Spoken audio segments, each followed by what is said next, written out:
Am I audible, people, clearly? Yes, sir. Okay, perfect. So this is a classic pitfall question in gametogenesis.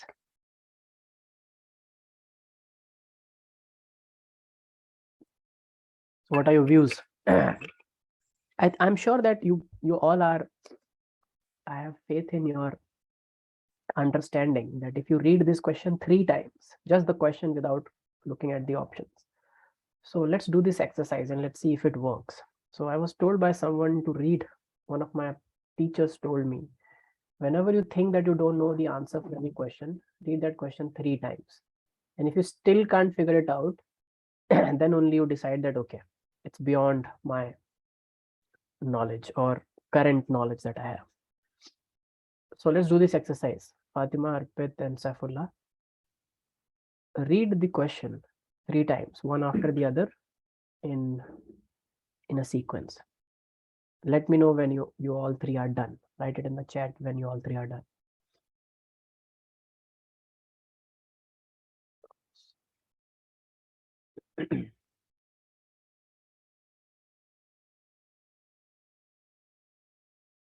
I hope you're doing it, all of you.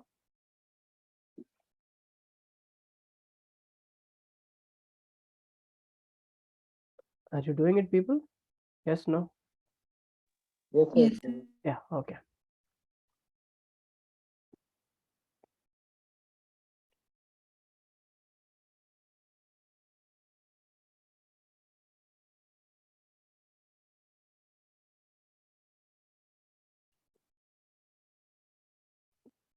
The reason is very subtle. If anyone needs a hint, I can drop a one-line hint if you want.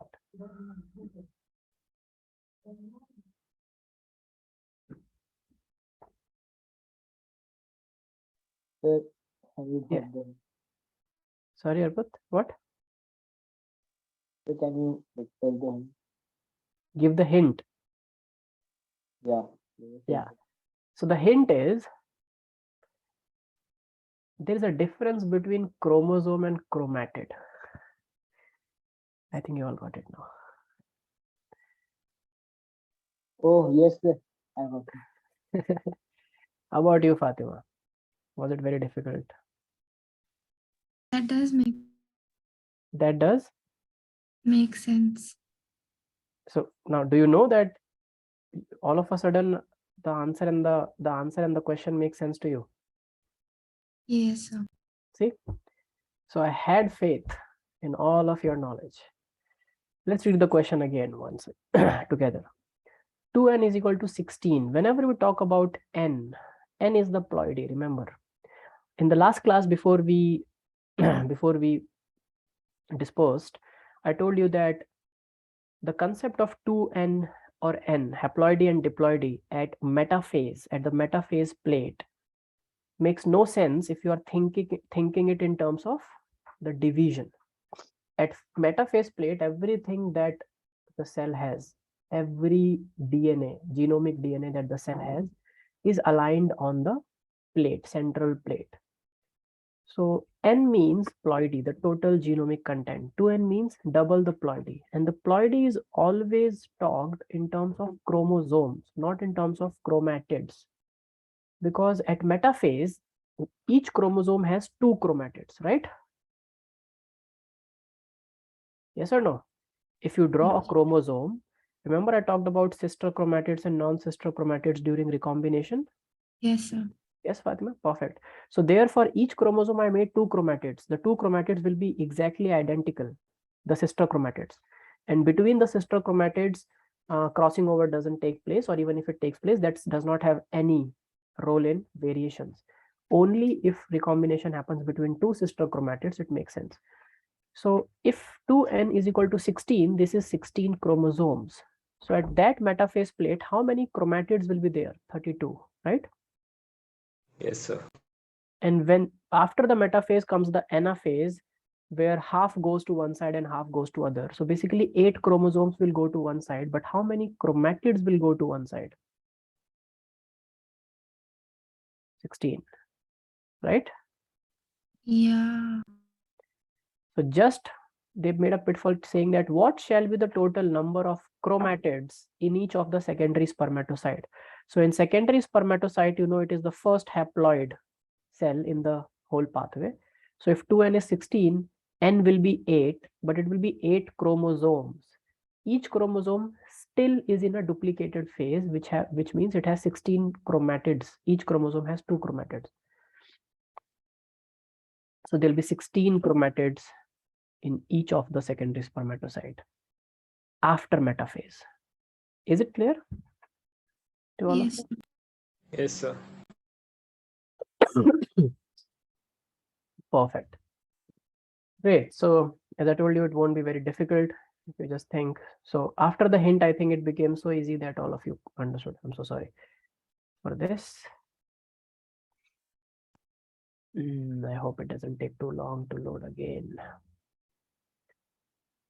So by the time it's opening, so always read the question before deciding to pass it on at least 3 times in a rapid, fast manner. There might be some word or some concept that will click to you and you will realize, oh, it was not about chromosomes, it was about chromatids. Okay. But like if this question would have come into the exam and in the pressure, like we obviously would have ticked the eight. Yes, right. So you know that is what practicing questions, and that is what when Fatima yesterday was mentioning that concepts are not discussed in detail in classrooms. That is what it leads to. It should be, because there is no section in NCERT that explicitly talks about with a heading the difference between a chromosome and chromatids. So often teachers don't discuss it in class in too much of detail. They talk about haploidy, diploidy, n equal to 16. But what is that 16 they don't talk about? That's the whole genome. That's all the chromosomes. Every chromosome at metaphase has 2 chromatids that they don't explicitly discuss and say. That's what should be done. Because you remember we discussed in details of even what is not under the scope of the syllabus, that what if recombination happens between sister chromatids? So can it happen or can it not happen at all? So those kind of questions we also discussed, right, in the class. Yes, sir. Yes, sir. Okay, so let's continue with some quick questions from this part today, and then we'll go to the plant part. How about it? Okay, Amuna, Arpit, Saifullah, and Fatima. Yes, Anuka. Okay, so we'll go in the manner Arpit, Fatima, Mamuna, and Saifullah. So let's start with Arpit. Arpit, would you like to read the next question that I've selected? Is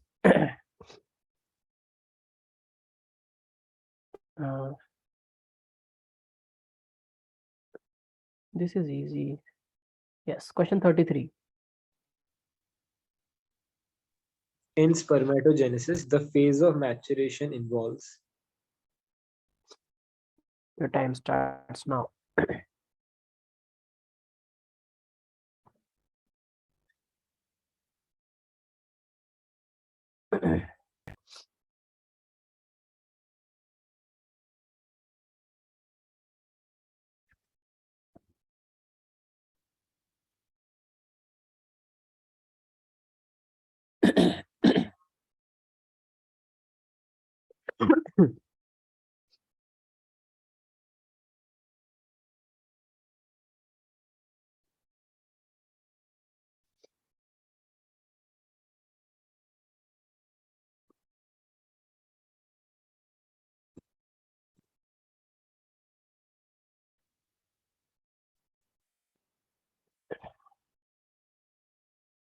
Okay, I've received only one answer.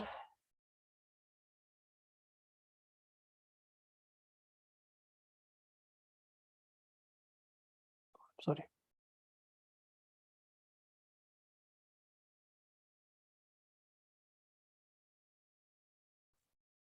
Okay. And also you can write in the chat if you need discussion. So you just write need discussion, which will convey to me that you are lacking some concepts or you wish to strengthen some concepts to answer this question. Okay. So I've received three answers and the time is up. Two of you has given right answer, which is option C. In spermatogenesis, the phase of maturation involves the formation of spermatids from primary spermatocyte through meiosis. Now, remember spermatogenesis, the phase of maturation. The growth of spermatogonia into primary spermatocyte is not maturation. It is still the premature form. So spermatocyte, primary spermatocyte is not at all a sperm. Remember I told you this? Just because the name contains spermatocyte, it is nothing like a gamete. It is nothing like a spermatocyte. It is 2N. Yes or no? People. Yes, sir. So it cannot be the maturation phase of a spermatogenesis because it is not at all a sperm yet till now. The formation of spermatids from primary spermatocyte is the most correct answer. If there was an option, the phase of maturation involves the formation of spermatozoa from spermatids, then that would have been the even more correct an answer. So taking these four statements into consideration, C is the most correct answer, right? So I always train you to pick either the most correct or the least incorrect. Okay. If there was an option where it says that the 2-week maturation of spermatozoa in epididymis to get viability, that would have been the even more correct answer for maturation. But clearly A is not the correct answer, B is also not the correct answer, and D is also not the correct answer. Everyone agrees with me? Yes, sir. Yes, sir. Perfect. Very good. So question 34 is very easy now because we have discussed all of this. So will you read it, Fatima, quickly? And I expect quick answers. In spermatogenesis, reduction division of chromosome occurs during conversion of. Yes, and your time starts now.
Excuse me, people, for the bad throat.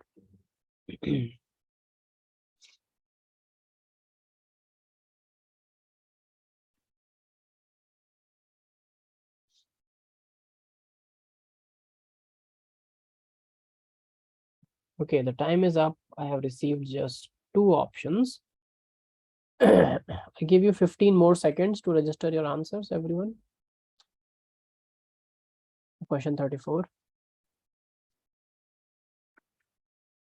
See, trying here will do you no harm. Don't try to save marks here. Make mistakes all that you want.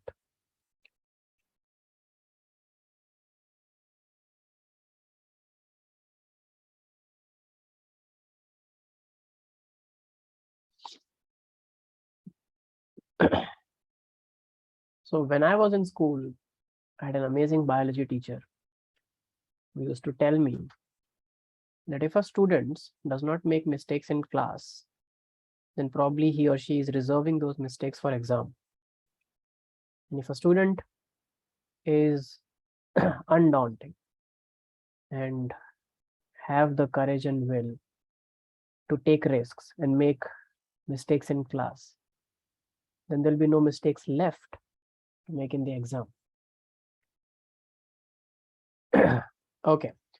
So for question, yes. Anyone saying something?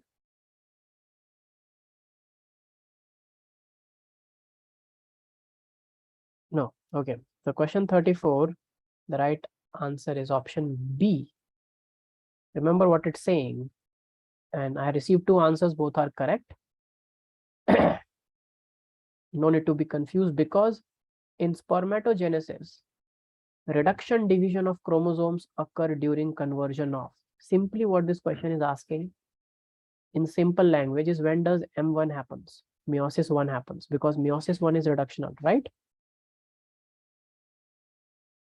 Yes, sir. Yeah. And when does meiosis 1 happens? It happens in primary spermatocytes to form secondary spermatocytes. And this is the only, this is the first time when the reduction from 2n to n happens. So primary spermatocytes are 2n and secondary spermatocytes are n. By now we have discussed this so many times that I think it should be set in your head by now. I hope it is, right, everyone? Yes, sir. And you also must have realized by now that the same concept can be tested over and over again in various different questions. Agree with me? Yes. So all these questions are basically testing your knowledge that do you know in spermatogenesis which is the first haploid cell or not? Simple. So the reduction division happens from primary spermatocyte to secondary spermatocyte. Spermatogonia is 2n, primary spermatocyte is also 2n, no reduction. Secondary spermatocyte is n, spermatids are also n, again no reduction, because here happens meiosis 2. And meiosis 2 is just like mitosis, no reduction. Spermatids to sperm, there is no division at all. This is simply maturation. Clear, everyone? Saifullah and Mamuna, is it clear to you? Yes. Perfect. Saifullah, I can't hear you. Can you speak again? Just to see if your voice. Yes, sir. Okay, perfect. I can hear you. Good. Okay. The same concept is tested again in question 35. Which of the following group of cells in male gonads represent haploid cells? You know, spermatogonal are diploid, epithelium is diploid, secondary spermatocyte is haploid, primary spermatocyte is diploid. So only group of cells which are haploid is secondary spermatocyte. Correct? Yes, sir. Perfect. Very good. I got a very loud yes. So I take it as a good sign of learning. Okay, perfect. So question 46, who's going to read? This is not in NCERT again. So there could be questions that come but the concept is in NCERT, the tail of sperm, but not at all talked about in detail, but we'll do that. I'll tell you one connecting knowledge where you have studied this already. So Maimuna, will you read question 46? Yes, sir. A cross-section at the midpoint of the middle piece of the human sperm will show centroid mitochondria and 9+2 arrangement of microtubules, central and mitochondria and 9+2 arrangement of microtubules, or 9+2 arrangement of microtubules only. Okay. Yes, your answers, you have 1 minute. What are Don't- microtubules? We'll talk about it. Try an attempt. I'll not be judging you on the basis of this answer, but this is to teach you something. They're Forget like about microtubule. Just pay attention to centriole and mitochondria and see if that makes sense to you.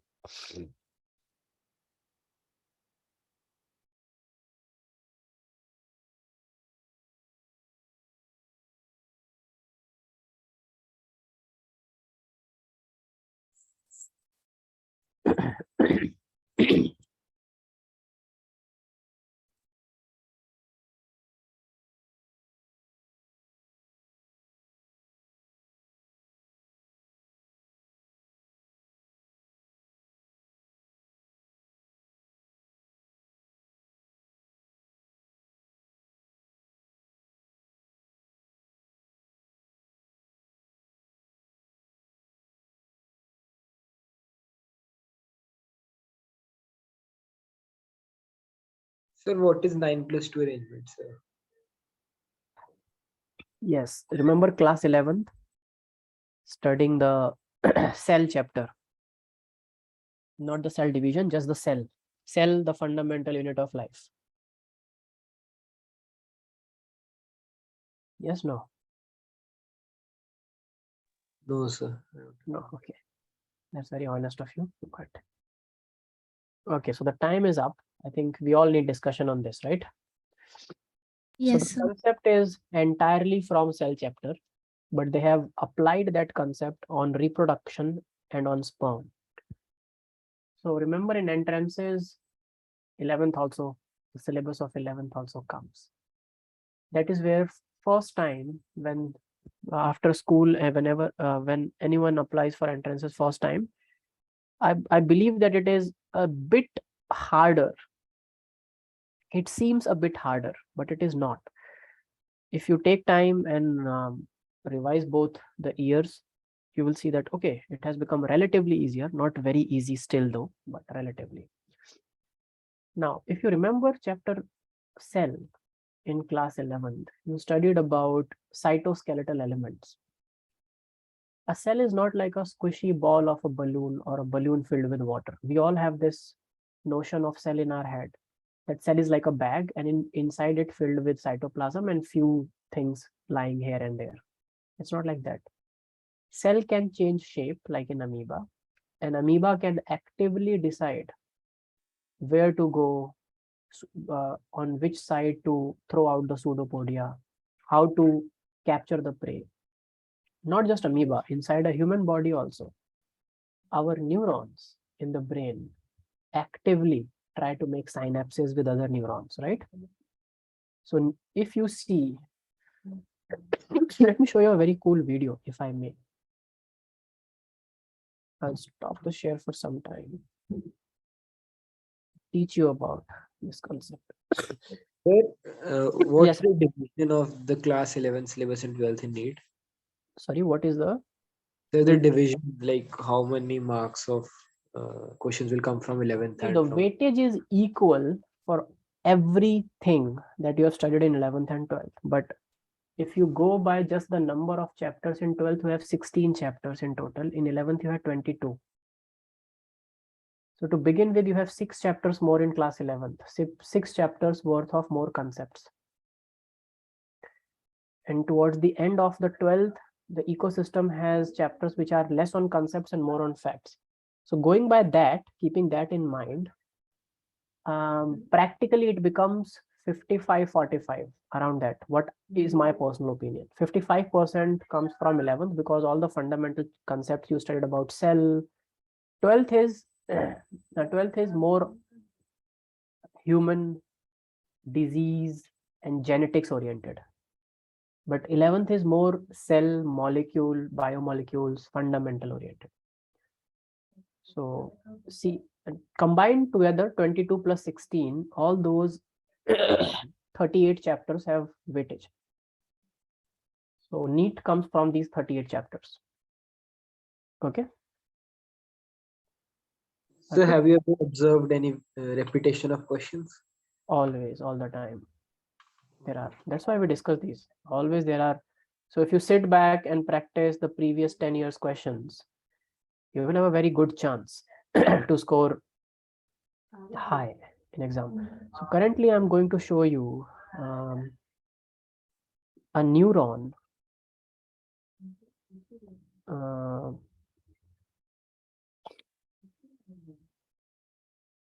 forming new connections. And how do neurons move? So this is a video from cell culture. There are many channels on YouTube. So I don't often show many of these videos because of copyright issues. But let's see. Yes, this one.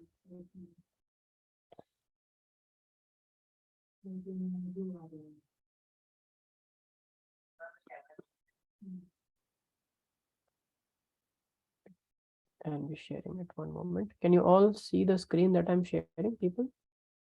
No, sir. No? Yes, now I can. Yes, you can.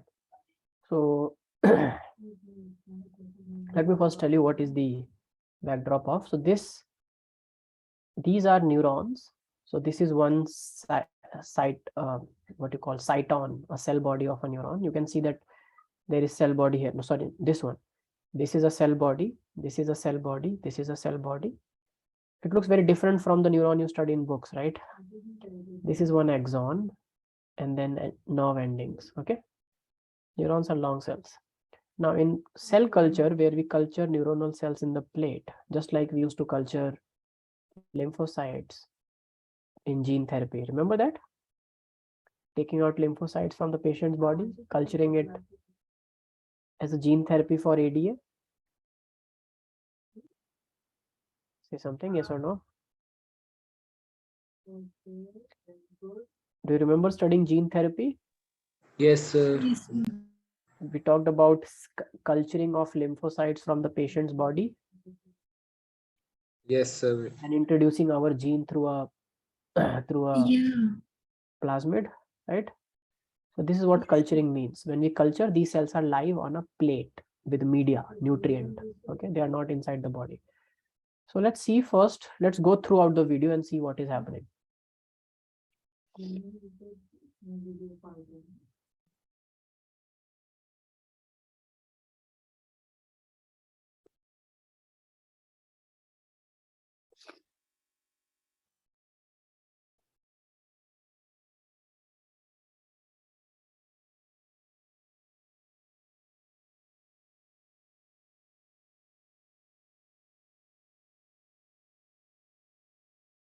Okay. Now let me stop at certain instances and tell you what's happening. Okay. So here you can see, stop. Yes. Here you can see this is one neuron, right? A cell of the neuron, which is sending two projections out, two axons out. This is one axon going in this direction. This is another, we call it neurite, going in this direction. And they are both actively looking for other partners to make synapses. This is how neurons make junction in our brain. And you can see how active it is, how dynamic it is. It is sensing something and moving towards that. It is sensing probably this neurite here coming from another neuron and moving towards it. Can you see my cursor and everything? Yes, sir. Yes, sir. And yes, see this? Yes. Did you see it just came and joined this one, Yeah. this branch? And by that time, see this another cell here. This is a cell body. And what it will do? It is just moving, right? So this part which moves actively from this axon is called growth cone. And we have figured out that there is an active cytoskeletal element, actin and microtubules, that you have studied in class 11th. They are like railway tracks. So in whichever direction the cell wants to move, it has to send roads or railway tracks in that direction on which proteins move like a cargo. That's how cell moves. Okay, and this is a very fast, rapid, fast forward video, but you can realize this happening in amoeba as well at a very fairly good speed. So yes, now look at this growth cone, okay, here from coming from this neuron. So it came, and can you see here synapses in real time? This is a synapse for being formed. One Yeah. from this neuron and the other from this neuron came, and this will be where synapses will be formed. See, it formed, and after it is formed, you will see movement of proteins happening in it. See, can you see the bunch of protein going from one to another? Yes, Another sir. going from one to another. That is how they, here they just change the lighting. This is called a, this is called, what it is called, how do I forget? This is microscopy, but this is called a, like where the light is coming from an angle to give a shadow effect. So you can see that light is coming from this side. So this side is Just like in a mountain, when light comes from one side is lit, the other side has a shadow, right? It's called diffraction microscopy. We are making a diffraction pattern from, they are throwing light from this side on these cells, and you can see the structure of the cell due to that light intensity. It's the same image here. You can see this neurite just went and made connection here. Here, could you see that? Yes, sir. So this simply means, yes, I'll just stop that, or I can go to.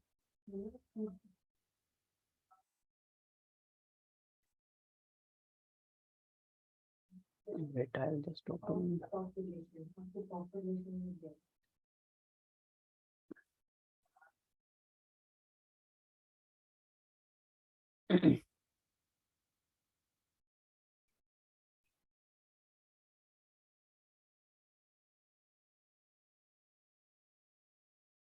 Yes, so let's go to the question again.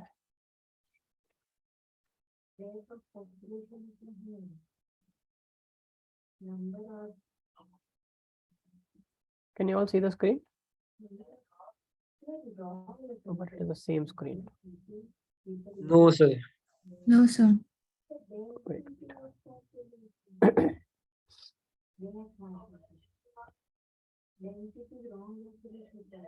Can you now see the question paper again? Yes, sir. Okay, so microtubules are cytoskeleton of the cell that keeps the cell in a particular shape and size, and also allows the cell to change the shape and size. So these microtubules are like long rods of proteins that act like the beams of any architecture. Like when we make a house, we first raise some beams, cement it, and then lay bricks to make that structure, right? A cell has dynamic cytoskeleton.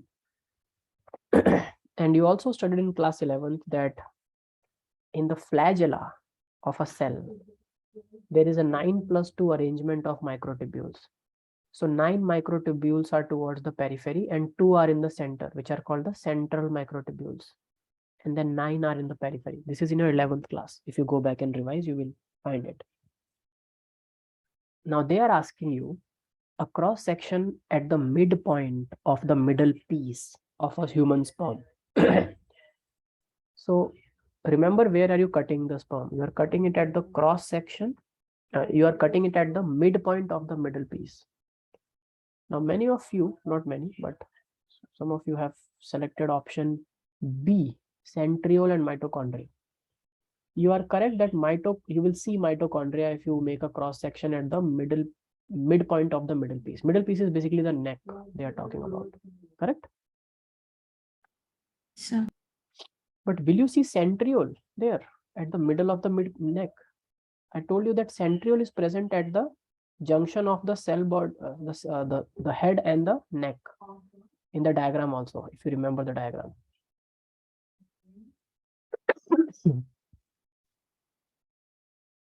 Say something, yes or no or something. If you don't remember, say don't remember.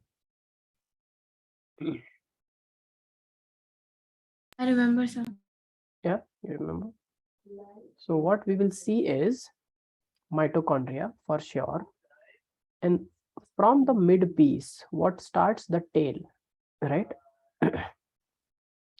And tail is like flagella. It moves to make the movement of the sperm. So tail also contains what flagella contains, which is 9+2 arrangement of microtubules. So you will not see centriole at the midpoint of the middle piece. So centriole is gone. So A and B are not the right answers. C is the right answer. Either it could be C or it could be D. C says mitochondria plus microtubule and D says only microtubule. So what do you think is correct? C.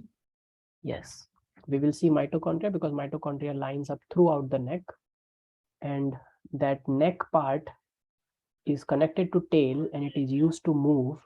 So it will also have microtubules in it. So C will be the right answer. Anyone? for whom it is not clear? Is it clear, everyone? Yes, sir. Perfect. So don't think that it is not from your syllabus. It is, because you have studied cell, you have studied about microtubules, you have studied about cytoskeletal according to NCERT. Now you have to just put that knowledge in human sperm and think, okay, mitochondria will be there, centriole will not be there because it is present not at the midpoint. It is present if the cross section was made at the junction of the head and the middle piece. Then you would see centriole, you would see mitochondria, and you would see 9+2 arrangement. Okay. Is it clear, everyone? Yes, sir. Perfect. Okay, so 47, just another conceptual question, not directly from NCERT, but you know about it. Will you read that, Saifullah? Actrosome is a type of Yes. Time starts now.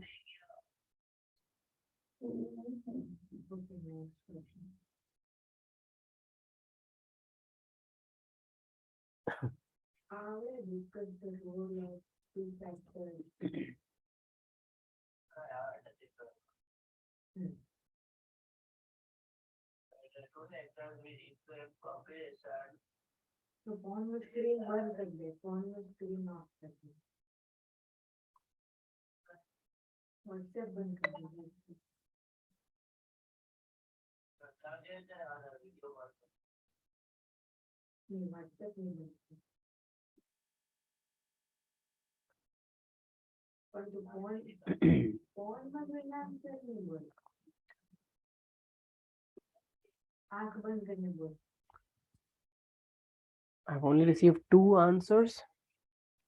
I hope you all are answering it to me, not to the host. Answer it to me, just me, okay? Because I'm not the host, I'm the co-host of this meeting. Because I'm not receiving some of your answers from last few questions. So, Yes, Arpit. so can you tell the answer of question number 48, sir? Yes, Sir. we'll come to question number 48. But that will tell you about. Sir, is it C? Sorry? Sir, is it C? Head. Yeah, we'll come to question number 48. But I think Fatima already got a little Because the irritated with head me. has the nucleus, so that has the Yes, genetic material. she already shouted it out loud. So yes, head only has the actual genetic part of the sperm. You might be confused because we know that mitochondria also has its DNA, right? Yes, sir, exactly. But that's why they have used the word actual. Which of the following contains the actual genetic part of a sperm? Actual is head only, no, that goes inside the ovum. Neck does not go. And that is another reason why neck does not enter, because when it goes inside the nucleus, all the genetic material has to come together in the common pool.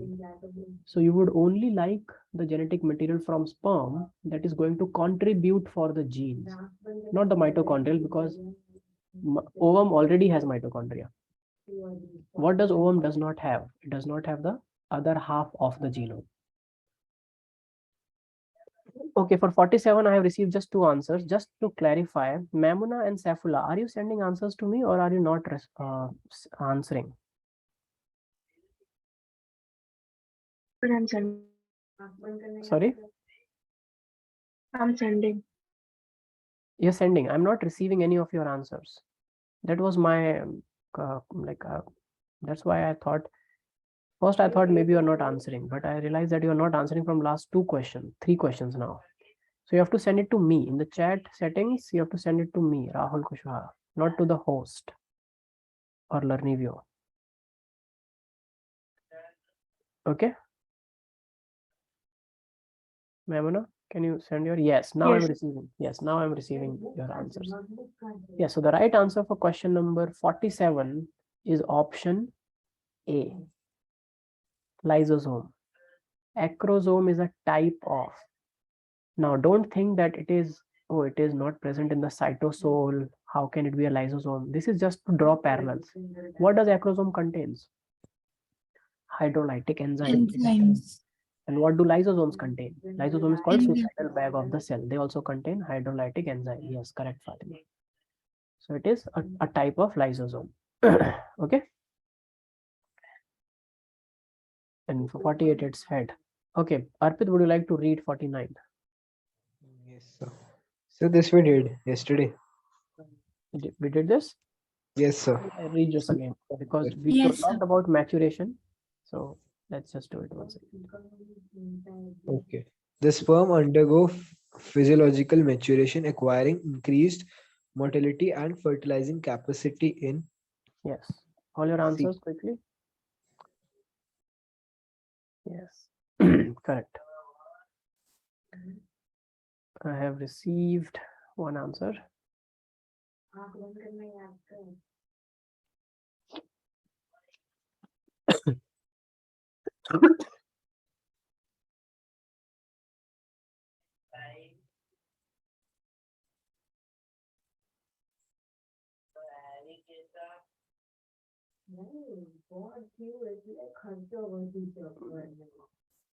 I think someone got tricked again in the pit.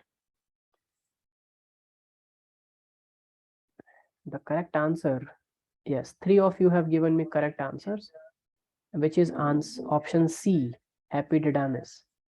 See what it is saying. The sperm undergo physiological maturation, not physical, not structural. Physiological maturation, acquiring increased motility and fertilizing capacity in. It happens in epididymis. In the seminiferous tubules, only the physical maturation happens, where the from a spermatogonium it becomes a spermatozoa. Remember, I also told you, if I just take through injection, if I take a sperm directly from the lumen of the seminiferous tubule, which has not yet been through epididymis, it will not perform. It will not be competing with the actual sperm that gets ejaculated, right? Because it has not undergone any training for that matter. Is it clear, everyone? Yes, sir. So the answer is C, epididymis. I hope everyone is clear. No more falling Yes. into the pits, okay? Read the question properly. Okay. I think 50 you all know. Let me just, at what stage of life is oogenesis initiated? Right? It all during embryonic. Embryonic development. Okay, perfect. Okay, Fatima, question number 51. A human female is born with 1,000,000 of eggs, primary oocyte. At the time of birth, only some 500 eggs get a chance of maturity. What is the destiny of the rest of the eggs?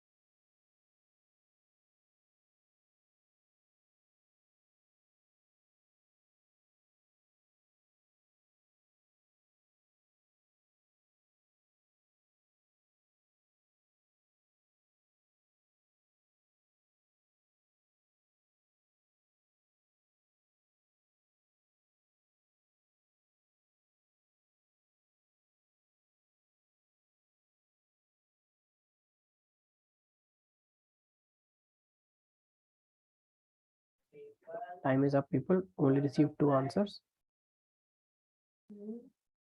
3 answers. Please answer.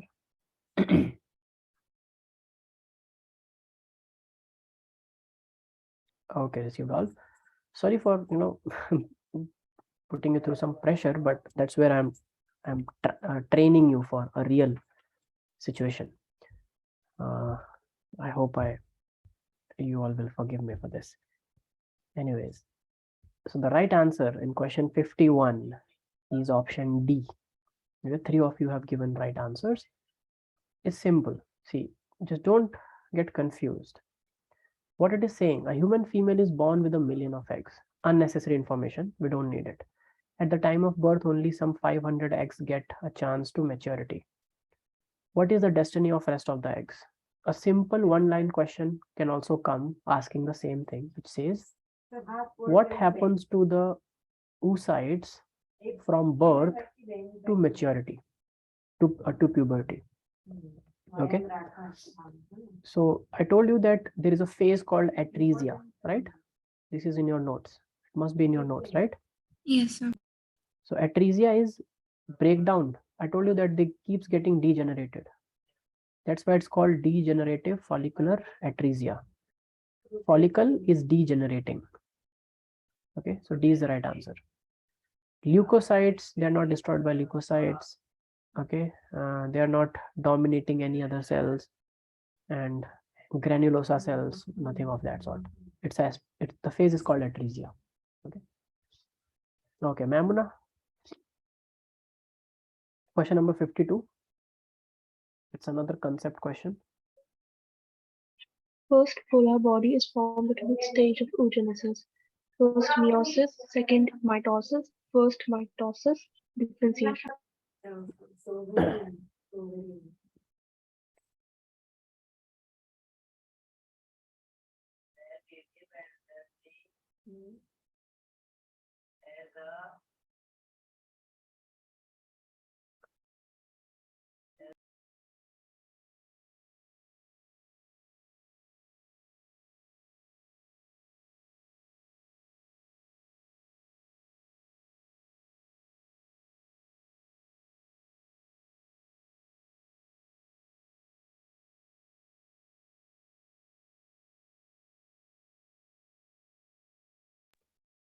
Okay, I can see some of you are changing options now. It's okay, it's completely fine. The time is about to be over.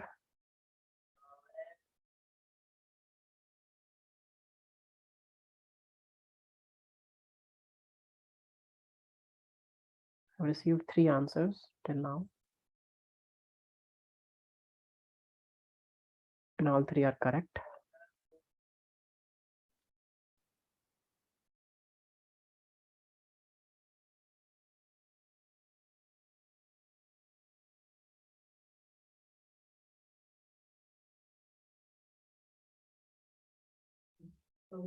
Time is up. I'm waiting for the 4th answer. Okay, cool. So when does the first polar body formed? Forget about stage of oogenesis. The first polar body is formed when the first reductional division happens, right? During meiosis 1. And when does meiosis 1 happens? When primary oocyte becomes secondary oocyte. So first meiosis option is right. Right option is option A. The first polar body is formed with first meiosis. The second polar body is formed with second meiosis, which is not in the option. And second meiosis takes place inside the fallopian tube. Me and Fatima were discussing this yesterday class, right? Remember all of you?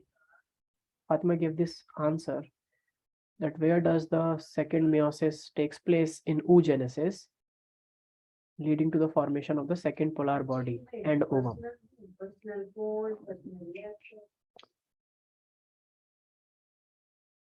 Correct? Yes, sir.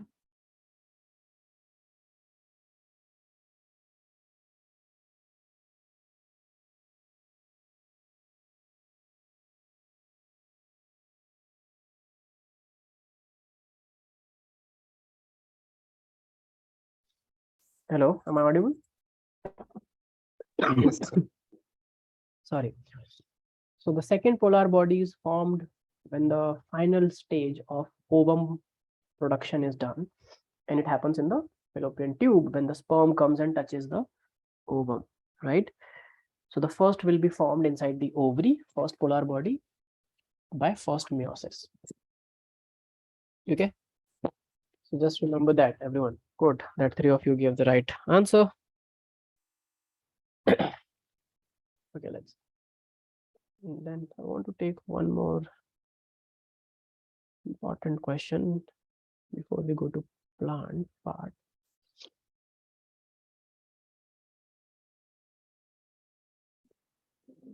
There's something with this graph. Okay, question number 69, Saifullah. Let's read the question. The following graph shows the level of ovarian hormones during a menstrual cycle. What do 1 and 2 represents?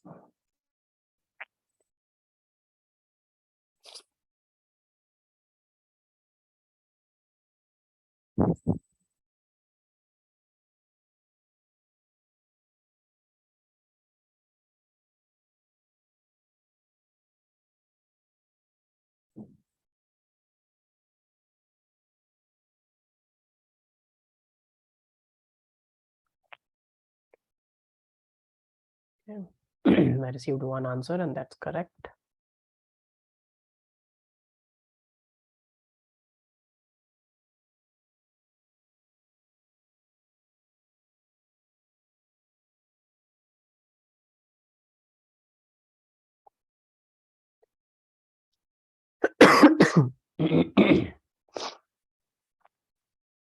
Yes, I can see again change of answers, but it's okay.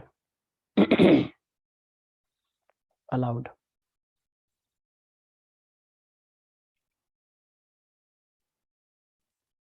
Okay, I received all the 4 answers. The right option is option D. The first one is estrogen and the second one is progesterone. Okay. Now, you all must be thinking that this graph is not exactly how it is in your NCERT, right? But you have to stick by the logic. The question asks level of ovarian hormones. So ovarian hormones during a menstrual cycle. So I told you that ovarian hormones act on the uterus, right? So the graph is exactly like how it is in the textbook. This is exactly like, Mm. this is not exactly like how it is in the textbook, right? No, it is like that. It is like that. Okay, that's good. But this is not exactly what I have taught you. Is it? Because I told you that the level of estrogen is mostly coming up before ovulation and then it stays a little low unless and until you show you see pregnancy happening, and progesterone comes up after ovulation and stays high and again continues to stay high till the end of the cycle. But they have shown 2 peaks here for estrogen, but point to be remembered is 1 peak. This peak is not actually a peak higher than the first one, so still the peak is here before the ovulation. But what you have to keep in mind is this graph is of ovarian hormones. Ovarian hormones are estrogen and progesterone. Okay, FSH and LH are not ovarian hormones. They act on the ovaries, but they are secreted from pituitary gland. So they are pituitary hormones. So pituitary hormones act on ovaries and ovarian hormones act on uterus.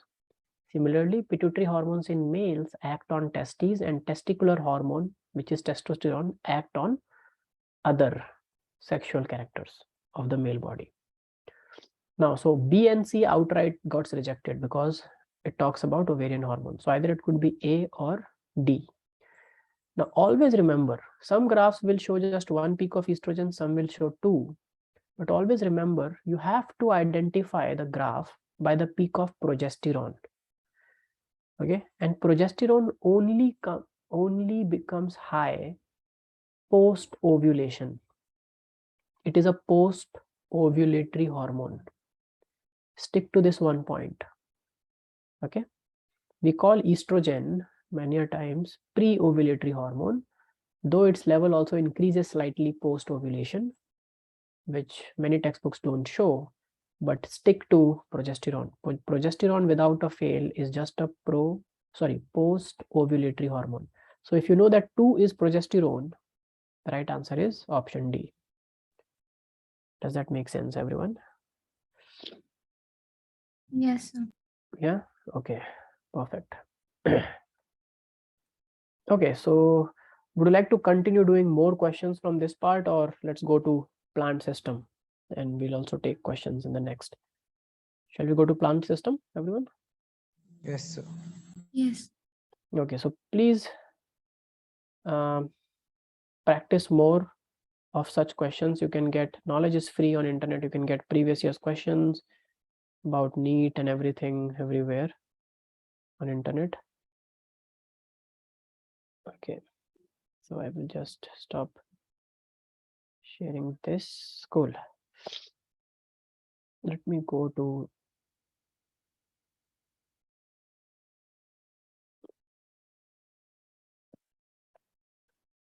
sexual reproduction and flowering plants.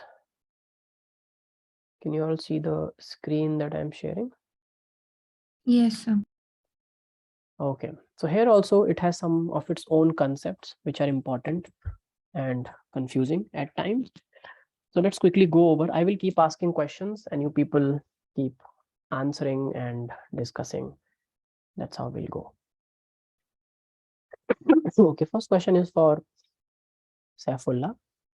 Saifullah, what is the concept of monoecious and dioecious in plants?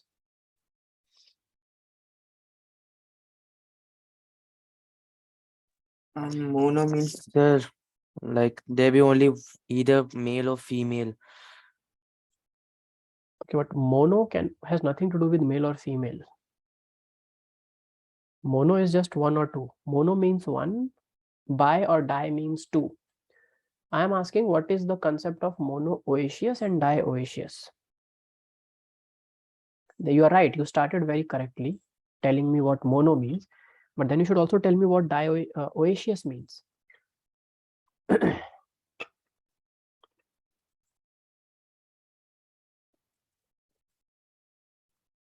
So let me ask this question in another convoluted manner that can come in the boards.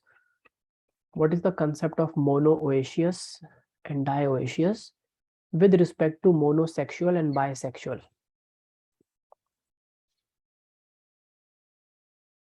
Anyone else would like to try? You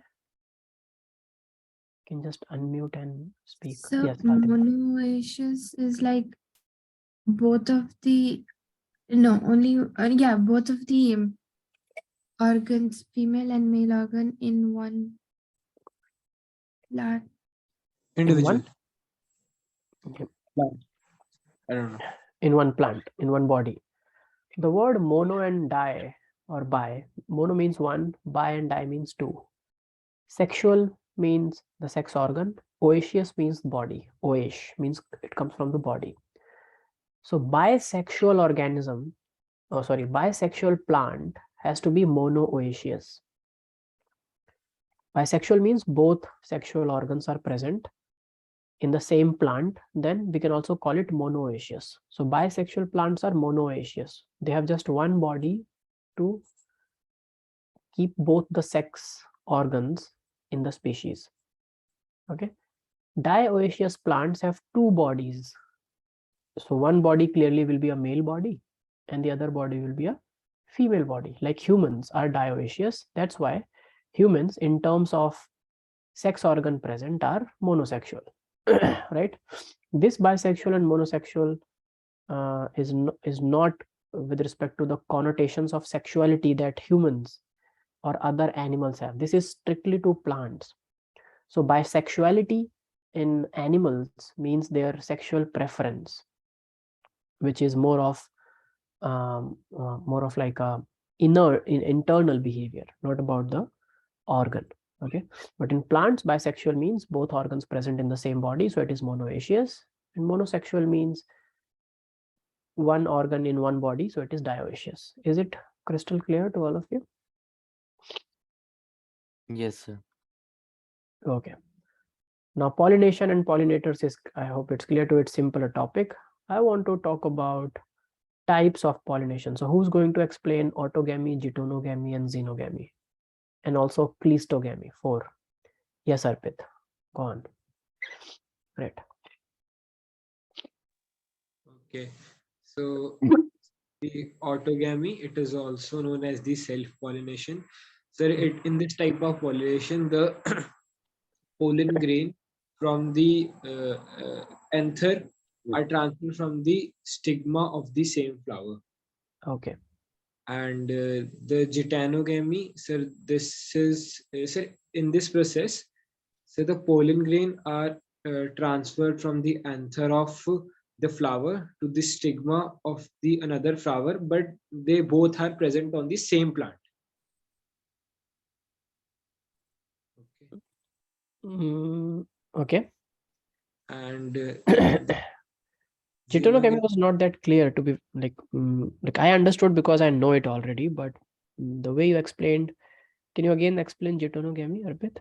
sir, in this type of pollination, so the pollen grains are transferred from the anther of the one flower to the stigma of the another flower, but the both flowers are present on the same plant. Okay. Yeah, it's clear. Now it's more clear.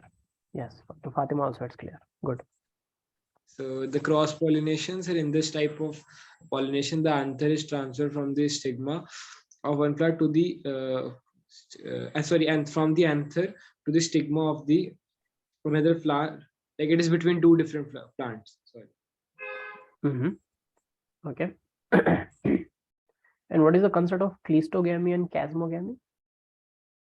Sir, the cleistogamous flowers are the flowers which are generally closed, so there is no scope of gitanogamy or xenogamy in this type of flowers, and the chasmogamous flowers are the open flowers. So, like self-pollination, cross-pollination, and the tenogamy can happen. Yes, right. So very good, Arpit. Thank you so much. So in Yeah. plasmogamy, I mean the flowers are open, so xenogamy and gitonogamy can also happen, right?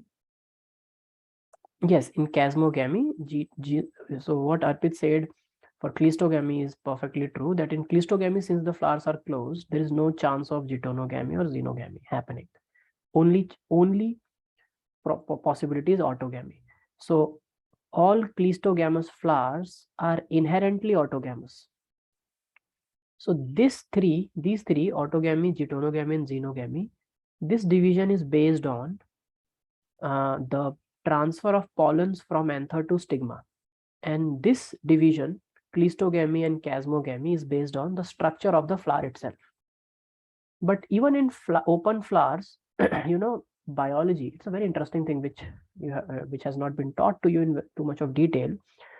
But living systems, it's also true for animals like earthworms and snails. So snails and earthworms are hermaphrodite. They have both male and female organs. So technically, they can produce sperms, and their own sperms can fertilize their own ovums, right? And they can lay eggs, and a new generation can be formed. But they prefer cross fertilization more, earthworms and snails. It has been experimentally seen that even organisms, without knowing the benefits, like knowing means I'm sure that at a cellular stage they know, but know means it's not like they have studied it in books, but they have a preference. Okay. Biology works through a very intelligent molecular framework. So what do snails do is that if you keep all like 20 male snails in one chamber, so snails at one point of time can only activate one of their organs, either male or female. So it's not like they can be females, start producing eggs, and then their male organ can produce sperms and they can fertilize. They don't prefer that. So at one point of time, if their male organs are activated, so we call it the male snail at that time, because but it's hermaphrodite. So if you keep 20 males together, yes, Fatima. How can you like say if a snail is a male or a female? By Because looking at by looking at the gametes that they are producing, and plus which organs are developed and are producing gametes. but Just you by said both of just them by can looking at just by produce. looking at it, we cannot say for most species. Okay. but But through so, if like snails in general can produce both of the gametes, then how do you classify them into female or male? but not at the same time. That's what I'm saying. That's what nature has done. So does that mean at one point of time a snail is a Yes, female and another point it is a male? yes, that's exactly what I'm saying. So the experiment was to keep 20 male snails or 20 female snails together. Now they will sense each other's pheromones and they realize that, oh, there is no female. So randomly, one or two snails among the lot of 20 males will transform themselves into female snails because they know that, okay, I'm not getting any female snail to find, so let me become one. But not all. It's not like all of them will become female and then they're like, oh shit, again, then again, all will become male.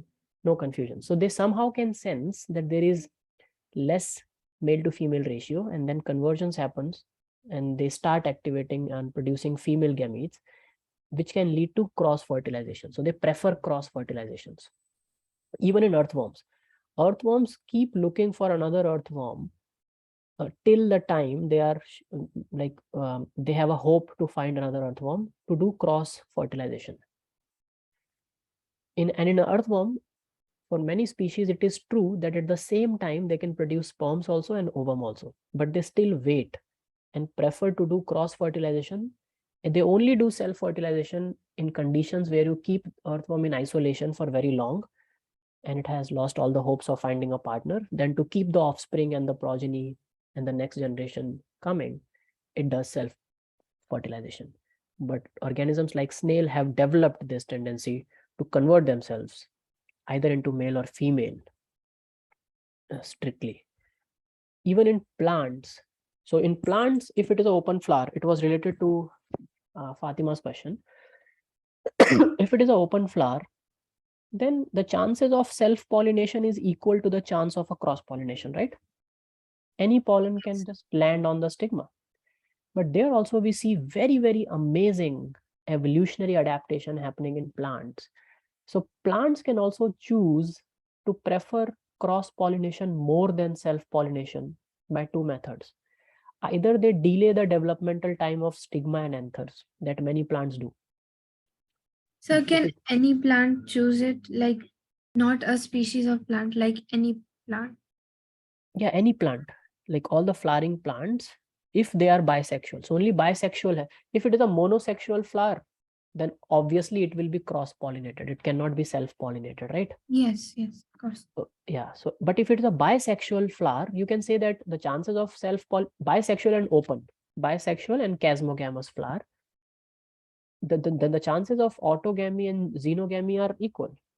But then the plants also in biology prefers cross-pollination. And what it does, it either offset the time of maturation of male and female sexual parts. One will develop first, and by the time other will develop, the first will shed off. This is one strategy that many plants have developed, which are bisexual. The other is if they if they cannot delay or offset, what they do, they make the ovary situated in a manner where either it is called superior ovary or inferior ovary. That we have discussed in terms of broccoli, if you remember, Fatima. Right? So if your ovary is superior or inferior, it means if it is placed higher than the anthers, okay? So if I Yes, sir. if we draw, let's say ovary is on the first floor height and stamens are at the ground floor height. So ovary are higher. So the chances of the pollen from the same flower landing on the stigma of the same flower is low, right? Yes, sir. So this is known as something incompatibility, no? Yes, self-incompatibility. So flowers look to develop self-incompatibility whenever they get a chance, because both plants and animals will prefer, if they're sexually reproducing, they will prefer cross-pollination and cross-fertilization. Can anyone tell me why? Why? So can you repeat, please? Why plants and animals look for cross-fertilization, cross-pollination and For cross-fertilization variations. respectively? Yes, Great Fatima. question. To find more genetic variation. Okay. So a gamete coming from a completely different individual will carry more variations than a gamete which is made by the same organism. Right? So Yes, even sir. nature Yes, sir. understands the value of variation, and this is how evolution has occurred. And there are methods that plants have evolved to and animals have evolved to achieve the cross fertilization and pollination, even in an open flower. By superior, so superior ovary, write it down in your notes. A superior placed ovary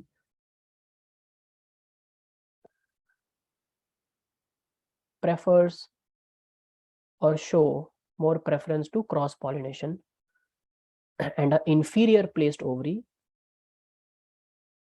has more chances of self pollination. So in all cleistogamous flowers, there is an inferior placed ovary, because for cleistogamous flower, there is no other option. So they just try to adapt in a way where their own self-pollination can happen more smoothly. So cleistogamous plants will have inferior placed ovary, lower in the height or lower in elevation than the anther. So the anthers will be taller than the ovary, the stigma. Okay.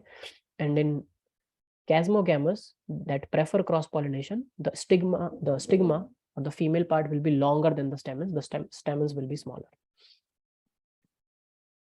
That's called superior ovary. Is it clear, everyone? Makes sense? Yes, sir. Okay, perfect. Okay, so who's going to talk about double fertilization and triple fusion?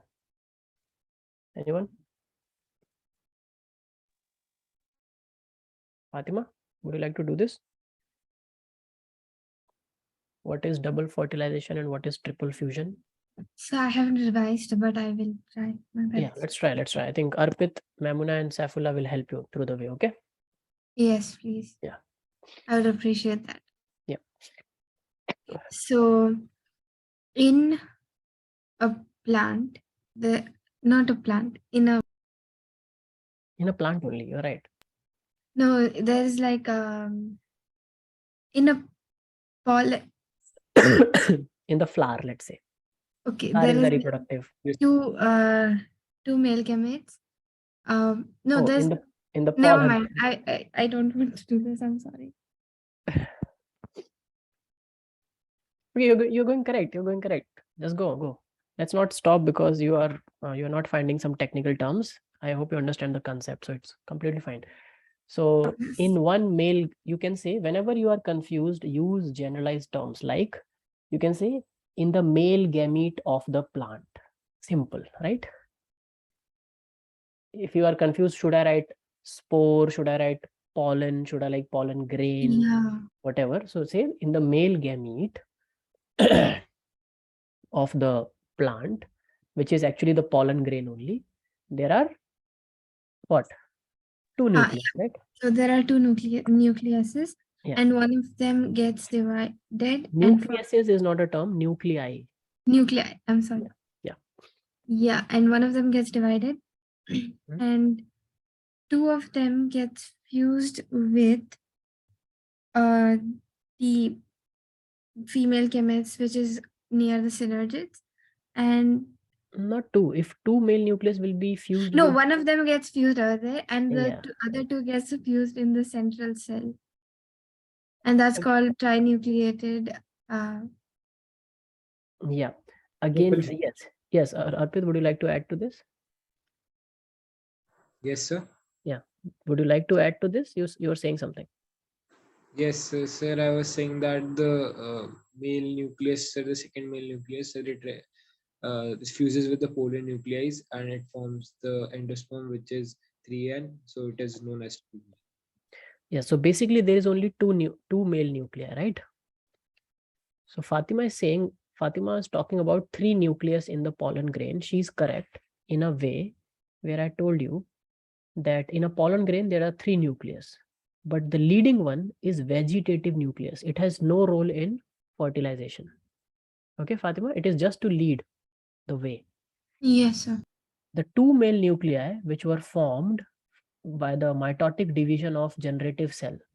So in the mature pollen grain, there are two cells, a generative cell and a vegetative cell. Both are haploid to begin with, but then the generative cell divides to form two male nuclei. Vegetative cell has just one. So now there are three nuclei.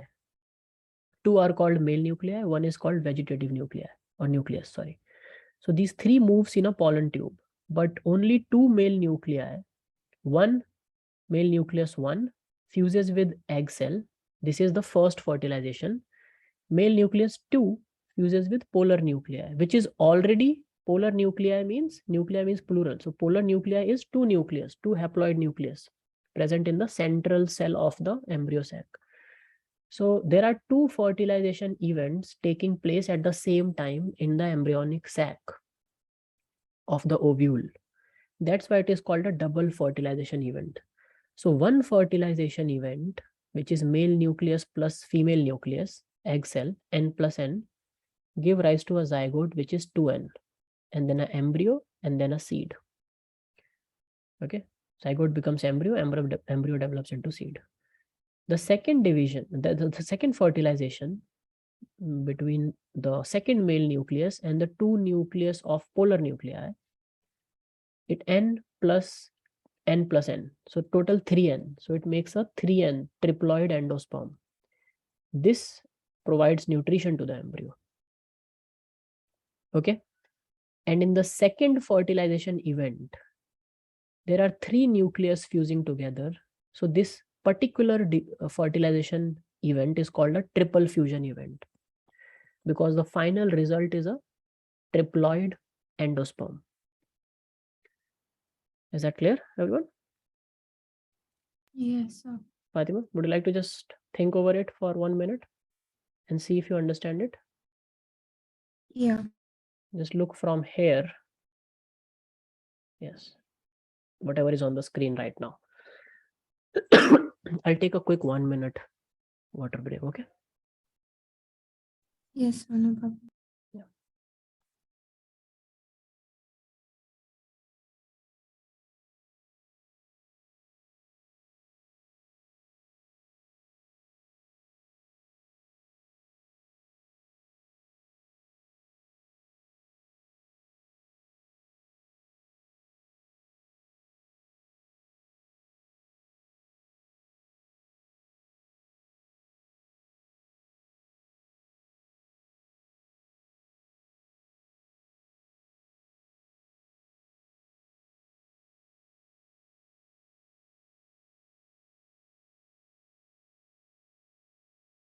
Yeah, so I'm done.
Okay.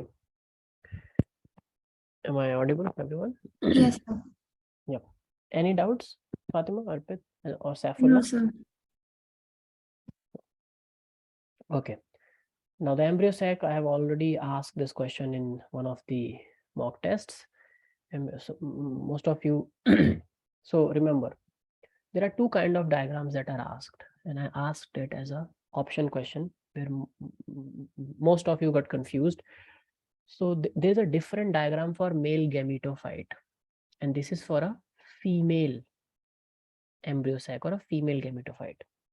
So if I'm asking you a diagram for male gametophyte, you have to tell me about the what? Which diagram will you use? Of the anther, where you talk about tapetum and from where the dehiscence happens, from where the thecup is present, diathecus and all of that. If I talk about female gametocyte or embryo sac, then you talk about this 7-celled and 8 nuclear structure, 8 nucleated structure. Okay. Okay. So I think these were the most important part of this chapter. Then we come to monocot, dicot. Please read about differences in this and of the embryo, parts of embryo. Yes, apomixis. So quickly, let's go over this part and we'll take the questions in the next class from this part. Okay. And then we'll move in the next. So next weekend will be for genetics and evolution. Is that okay? Arpit, Fatima and Saifullah? Yes, sir. So what is apomixis? Anyone quickly?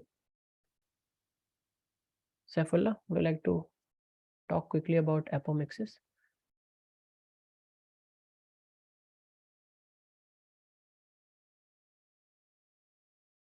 Can you hear me, Saifullah?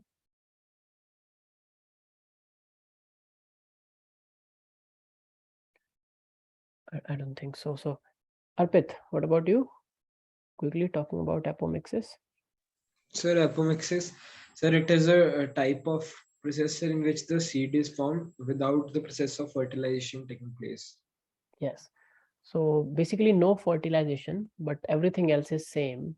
So this is very much like how parthenocarpy works in honeybees. Honeybees. Yes.